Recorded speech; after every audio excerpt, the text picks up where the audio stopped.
So let's talk about the benefits of a 529 plan. A 529 plan allows you to enjoy tax-free growth of your money as long as you use that money to pay for approved education expenses at approved educational programs. And we're going to talk about exactly what that means.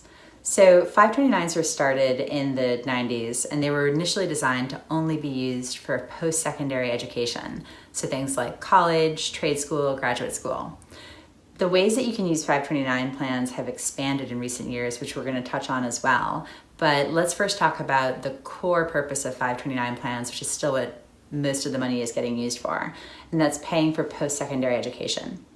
Now, approved expenses are actually pretty broad when it's post-secondary education. It includes not just tuition, but also room and board when your student is attending at least half-time, and also things like buying computers or textbooks, and then if your student has special needs, any expenses that you incur to support that student's learning related to their special needs. So it's really broad and very flexible, which is great for post-secondary education. In terms of where you can use it, it's also really flexible. Basically, any institution that is allowed to accept U.S. federal student loans is a place that you can use the 529 plan money. And so that ranges from vocational programs to traditional four-year undergrad to graduate school.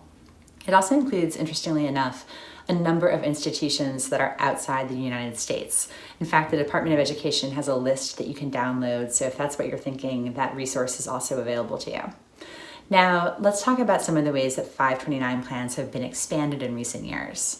The 2017 Tax Cuts and Jobs Act expanded 529s to be able to pay for up to $10,000 a year of K-12 tuition. Now, keep in mind that that's only tuition. It's not as broad a list of related expenses as when you're using the money for post-secondary education. So what's nice about that is that you can take up to $10,000 a year per child or beneficiary and spend it at a K-12 school. It can be a private school or a public school or a religious school, although generally public schools don't have $10,000 of tuition each year. And you can basically use the money there and not have to pay federal taxes or any penalty on the money.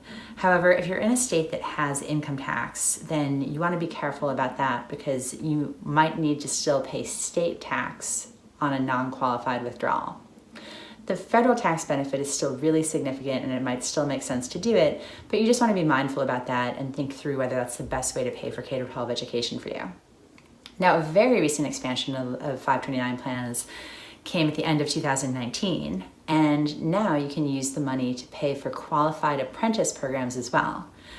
In order to be qualified, the program basically has to be registered with the Department of Labor, but any program you're considering should be able to demonstrate to you whether or not they are registered. And you can also use up to $10,000 to pay down student loans. That's not annual, that's a total number. So those are the ways that you can use 529 plans. It's really flexible and it's a great way to get real tax benefits when you're saving for education.